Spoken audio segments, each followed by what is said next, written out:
And today we will start with motion. Okay, we will discuss few topics of this chapter.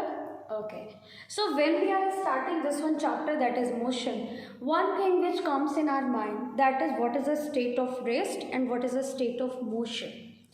So when we are defining what is the rest, what is the motion, okay, then I think so you have already learned in the previous classes that if anyone's position is changing with respect to time, then it is said to be in motion, and if its position does not change with respect to time, then it is said to be in at rest. है ना, कि किसी भी object की position अगर time के respect में change हो रही है तो मतलब वो मोशन में है. अगर किसी की भी पोजीशन टाइम के रिस्पेक्ट में चेंज नहीं हो रही है, इसका मतलब वो रेस्ट पे है. Suppose that here I am moving, you all are seeing that I am moving. My position is changing with respect to time, so I am in motion. And so many things. Suppose that this one board is capped, it is not moving with respect to time, so we are saying that it is at rest. क्योंकि उसकी position time के respect में change नहीं हो रही है. लेकिन अगर मेरी पोजीशन टाइम के रिस्पेक्ट में चेंज हो रही है, इसका मतलब मैं मोशन में हूँ. तो अगर किसी की भी पोजीशन टाइम के रिस्पेक्ट में चेंज हो रही है, इसका मतलब वो मोशन में है. अगर किसी की भी पोजीशन टाइम के रिस्पेक्ट में चेंज नहीं हो रही है तो वो रेस्ट पे है. But this one definition is not clear for every time. Okay, जैसे कि we are taking one example. Okay, suppose that this one is a bus. Okay, एक बस है. Okay, so two persons A and B, they are sitting on the bus. वो बस में बैठे. Okay. And the other person 3 who is outside of the bus. Okay. So this one person who is outside of the bus, he is observing the person A. Suppose that the person A is observing by the two persons, that is the person B and the person C. दो person हैं जो A को observe कर रहे हैं. एक वो person जो उसी बस के इनसाइड बैठा है और एक वो पर्सन जो बाहर से ऑब्जर्व कर रहा है उसकी पोजीशन के. तो जो बाहर वाला है वो तो ये कहेगा कि वो मूव कर रहा है. क्यों? क्योंकि उसकी पोजीशन चेंज हो रही है. बस मूव कर रही है तो इस पर्सन की पोजीशन ये चेंज होगी किसके रिस्पेक्ट में? सी के रिस्पेक्ट में, क्योंकि ये मूव कर रहा है. वो तो ये हम हैं बाहर बैठे, एक बस मेरे सामने से वो जा रही है, उसमें एक पर्सन बैठा है, तो हम तो यही कहेंगे ना कि वो मोशन में है, क्योंकि उसकी पोजीशन मेरे रिस्पेक्ट में चेंज हो रही है. लेकिन what about the person B? What will be the observation which is observe by the person B? Person B कहेगा नहीं, वो तो रेस्ट पे है, मेरे बगल में बैठा है, वो कहाँ चेंज हो रही है, उसकी पोजीशन कहाँ चेंज हो रही है. अब बताओ, एक ही पर्सन, एक सी बोल रहा है नहीं वो मोशन में है. कौन बोल रहा है? सी, जो बाहर है, बाहर से देख रहा था, बस जा रही थी, वो कहा कि वो तो मूव कर रहा है. और वही उसके बगल में बैठा बंदा बोल रहा है कि नहीं, ही इज एट रेस्ट, क्योंकि उसकी पोजीशन उसके रिस्पेक्ट में चेंज नहीं हुई है. तो अब देखने का नजरिया, एक बोल रहा है वो रेस्ट पे है, एक बोल रहा है वो मोशन में है. क्यों? क्योंकि एक ही पोजीशन सी के रिस्पेक्ट में चेंज हो रही थी, है ना. क्योंकि सी के रिस्पेक्ट में वो मूव कर रहा था, उसकी पोजीशन चेंज हो रही थी, तो वो मोशन में कह रहा था. लेकिन बी के रिस्पेक्ट में वो तो बैठा हुआ है ना, उसकी पोजीशन चेंज नहीं हो रही है, इसका मतलब वो रेस्ट पे. तो जब भी हम रेस्ट और मोशन डिफाइन करते हैं, then we are taking reference point. What is this reference point? जिसके रिस्पेक्ट में हम ये बताते हैं कि कोई भी चीज़ रेस्ट पे है या मोशन में.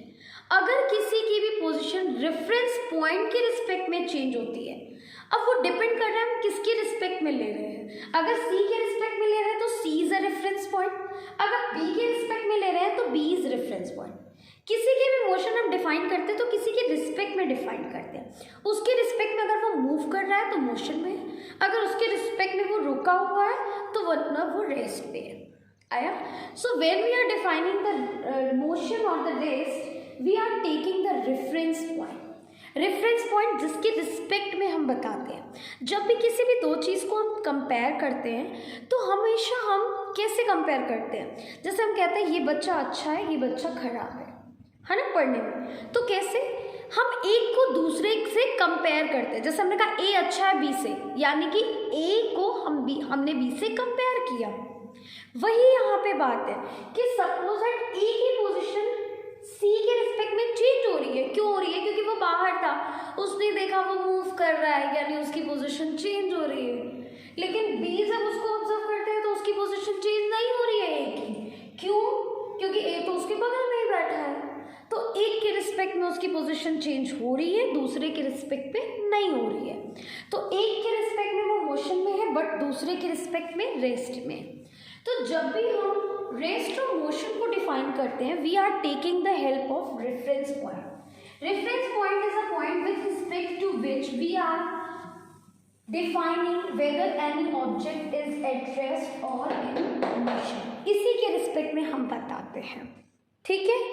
तो अगर किसी भी पोजीशन, किसी भी ऑब्जेक्ट, किसी भी पर्सन, किसी भी चीज की पोजीशन रेफरेंस पॉइंट के रिस्पेक्ट में चेंज हो रही है तो मतलब तो वो मोशन में।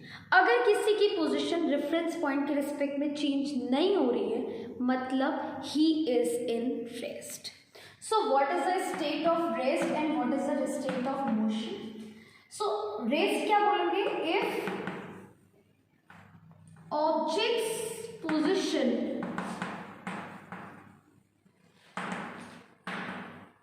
does not change, ऑब्जेक्ट की पोजीशन नहीं चेंज हो रही है, किसके रिस्पेक्ट में? मोशन, रेफरेंस पॉइंट के रिस्पेक्ट में, with respect to reference point।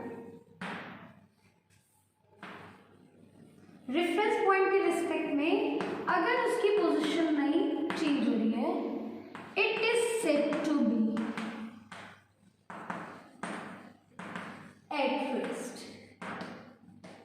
And if its position is changing with respect to the reference point, then it is said to be in motion। So when we are defining the motion, it means that if any object's position is changing with respect to reference point, then it is said to be in motion। So what is motion?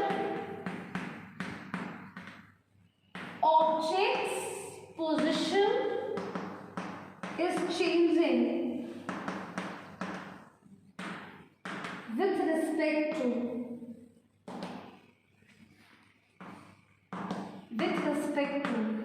Reference point. अगर reference point के respect में change हो रही है तो मतलब motion में, अगर रेफरेंस पॉइंट के रिस्पेक्ट में नहीं चेंज हो रही है मतलब वो रेस्ट है। तो टाइम के रिस्पेक्ट में हमेशा डिफाइन करना सही नहीं है। क्यों? क्योंकि टाइम के रिस्पेक्ट में तो जो बस के अंदर बैठा था वो मूव कर ही रहा था, उसकी पोजीशन चेंज हो ही रही थी, लेकिन फिर भी उसके बगल वाला बंदा कह रहा है कि नहीं वो रेस्ट पे है, क्योंकि उसके रिस्पेक्ट में उसकी पोजीशन चेंज नहीं हो रही है। तो रेस्ट और मोशन को डिफाइन करने के लिए हम रेफरेंस पॉइंट लेते हैं। अगर रेफरेंस पॉइंट के रिस्पेक्ट में उसकी पोजीशन चेंज हो रही है मतलब मोशन में, अगर नहीं हो रही है तो मतलब वो रेस्ट पे है। Now the second thing which I am going to discuss, that is in physics how many quantities are there? So two quantities are there, the one is a scalar and the second one is a vector। दो quantities होती हैं, एक होती है scalar quantity and the second one is vector quantity। What is the difference between these two quantities? इन दोनों quantities में क्या difference होता है? Scalar quantity it defines only magnitude, not direction। मतलब समझेंगे, just suppose that I am taking an example of a scalar quantity। suppose that I am taking the mass। पहले तो अगर हमें ये मैग्नीट्यूड को डिफाइन करना है तो सबसे पहले हमें मैग्नीट्यूड का मतलब समझना पड़ेगा। What is magnitude? तो just like suppose that I am taking any object has travelled 30 kilometre distance. So what is it? 30 kilometre. 30 kilometre उसका मैग्नीट्यूड है। उसने कितना ट्रेवल किया? 30 किलोमीटर, वो 30 किलोमीटर उसका क्या है, मैग्नीट्यूड। अमाउंट, वैल्यू जो हमें बताते हैं उससे क्या बोलते हैं, मैग्नीट्यूड। जैसे हमने कहा किसी का भी mass, suppose anyone's mass is 10 kilogram, so what does this value indicates, it indicates is magnitude, कि वो 10 किलोग्राम उसका मैग्नीट्यूड है। मैग्नीट्यूड हमेशा दो चीज़ों से मिलकर बना होता है। The first one is a numerical value and the second one is its unit, है ना। ये 10 क्या है बच्चे, ये क्या है, न्यूमेरिकल वैल्यू है, okay. And what is kilogram, kilogram उसकी यूनिट है। आपको पता है किसी भी फिजिक्स में कोई भी क्वांटिटी बिना यूनिट के मीनिंगलेस होती है। अगर आप किसी दुकानदार के पास जाते हो and you are saying give me, आप डेयरी में जाते हो, you have to purchase the milk and you are saying give me 10 milk, ये 10 है क्या। When if you will not define 10 litre then will he able to give you milk, नहीं। Physics में कोई भी चीज़ बिना यूनिट के मीनिंगलेस होती है। आप गए, आपको पोटैटोज चाहिए, आपने कहा मुझे 10 पोटैटोज दे दीजिए, तो 10 क्या, 10 किलोग्राम, 10 पीस क्या। तो बिना यूनिट के कोई भी चीज़ मीनिंगलेस होती है।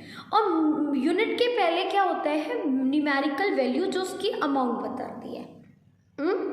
तो ये यूनिट और न्यूमेरिकल वैल्यू ये दोनों मिल करके क्या फॉर्म करते हैं, मैग्नीट्यूड। सो 10 किलोग्राम क्या है बच्चे, इसका मैग्नीट्यूड है। तो हमने ये जाना कि मैग्नीट्यूड किससे किससे मिलकर बना होता है, जल्दी से रिकॉल करते हैं। So magnitude it consist of two things, इसमें दो चीजें आती हैं। The first one is a numerical value, okay, and the second one is a unit. Magnitude दो चीजों से मिलकर बना होता है। The first thing is a numerical value and the second thing is a unit. जैसे हमने कहा 10 किलोग्राम, 10 किलोग्राम ये मैग्नीट्यूड बता रहा है, जहाँ पे 10 न्यूमेरिकल वैल्यू है, किलोग्राम उसकी यूनिट है। हमने कहा 10 किलोमीटर कोई ट्रेवल करता है या 20 किलोमीटर ट्रेवल करता है, so 20 is a numerical value and kilometre is its unit. तो न्यूमेरिकल वैल्यू और यूनिट मिल करके क्या फॉर्म करते हैं, they are forming the magnitude, okay. So a quantity which defines only the magnitude not the direction is called scalar quantity।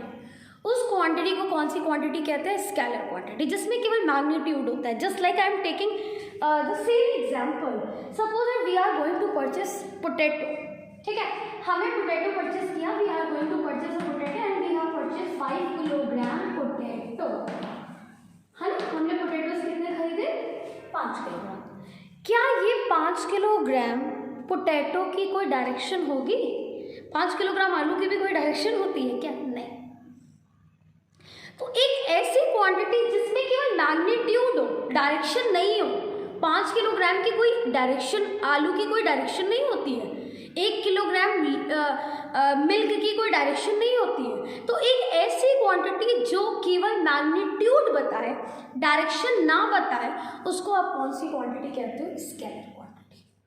So if we are taking the example that is a mass, then it is very obviously that the mass contains only the magnitude, does not define the direction।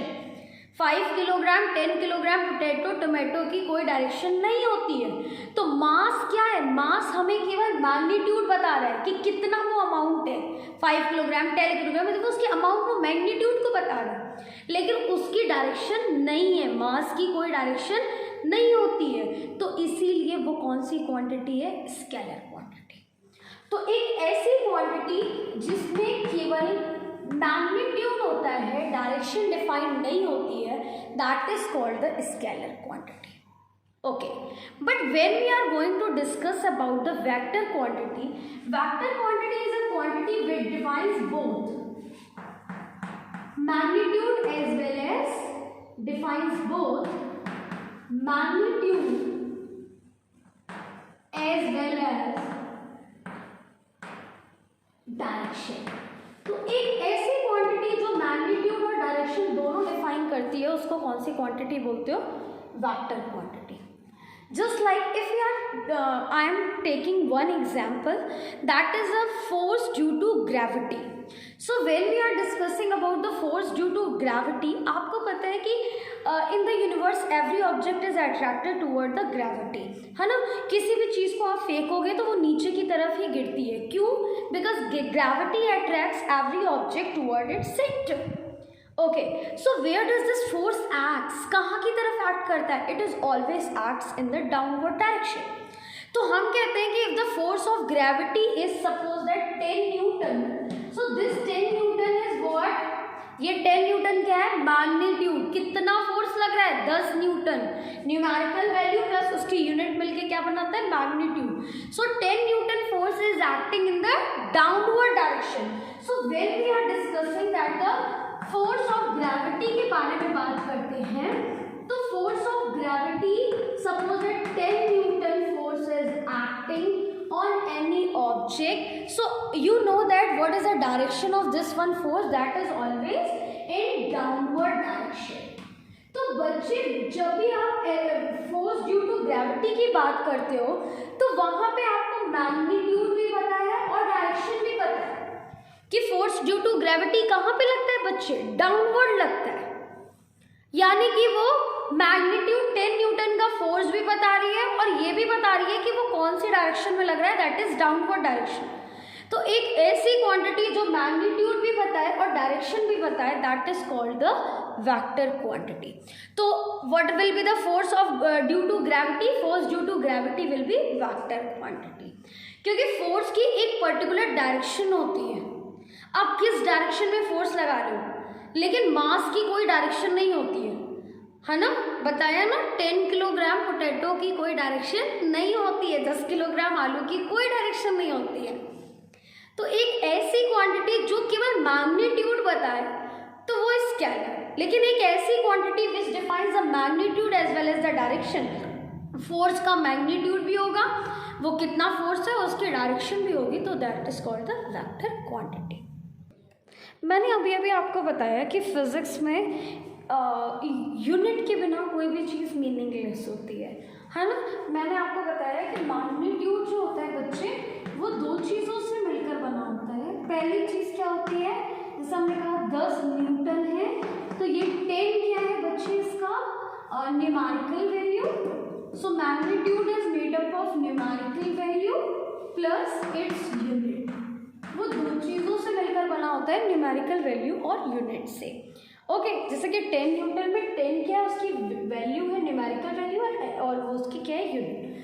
बिना unit के हम magnitude define नहीं कर सकते. 10 है क्या? 10 kilogram, 10 litre, 10 ml, क्या 10 metre पर सेकेंड, 10 न्यूटन. तो बिना किसी यूनिट के हम किसी भी क्वांटिटी को डिफाइन नहीं कर सकते. तो in physics any quantity is meaningless, any value is meaningless without unit.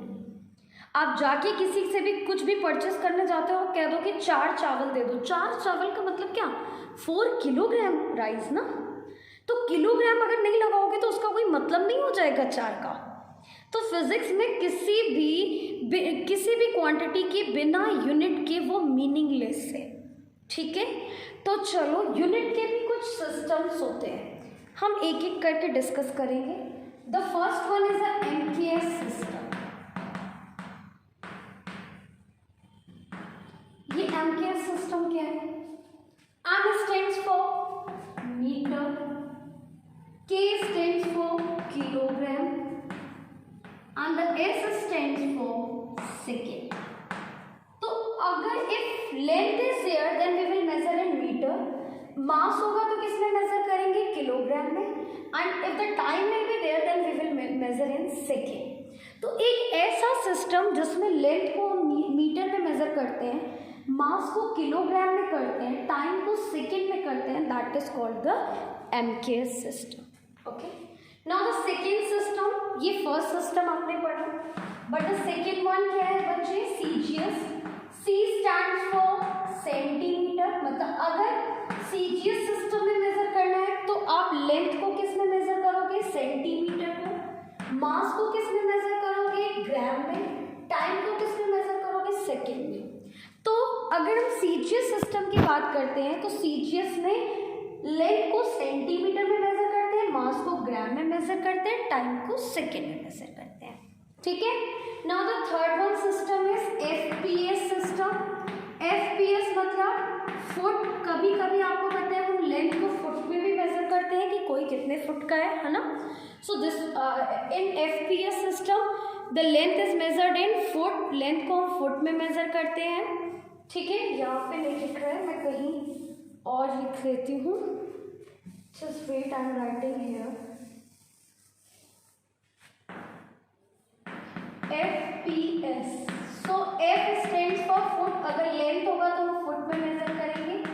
P stands for pound, मतलब मास को पाउंड में मेजर करेंगे। आपने ये देखा होगा कि जब भी आप केक परचेज करते हो, when you are purchasing the cake, then we are saying its value in pound, है ना। आप कहते हो ना कि 1 पाउंड का केक या 2 पाउंड का cake. So in that case we are measuring the mass in pound and the time is again measured in second. तो आपने मेनली ये 3 सिस्टम पढ़े, ठीक है। एमकेएस में लेंथ मीटर में होता है, मास किलोग्राम में, टाइम सेकेंड में।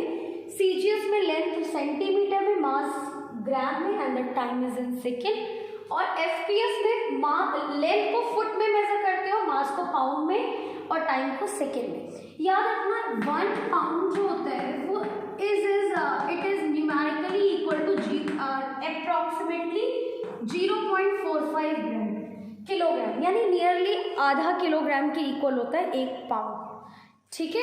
तो बाकी आपको किलोग्राम में ग्राम कितने होते हैं ये तो पता ही है। 1 किलोग्राम में 1000 ग्राम होते हैं, है ना। तो ये आपकी बेसिक चीज़ें थी जो हमें जानना बहुत ज़रूरी है। ये सिस्टम्स होते हैं। एक देखो, अब इतने सारे सिस्टम्स बन गए तो एक और सिस्टम बनाया गया जो सारे इंटरनेशनल में सेम हो, उसको कहते हैं एसआई सिस्टम, यानी कि standard international systems of unit.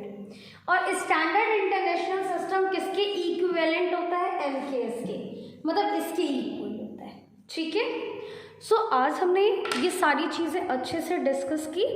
In the next video we will discuss distance and displacement and the numericals which are based on this one topic. Okay, thank you children.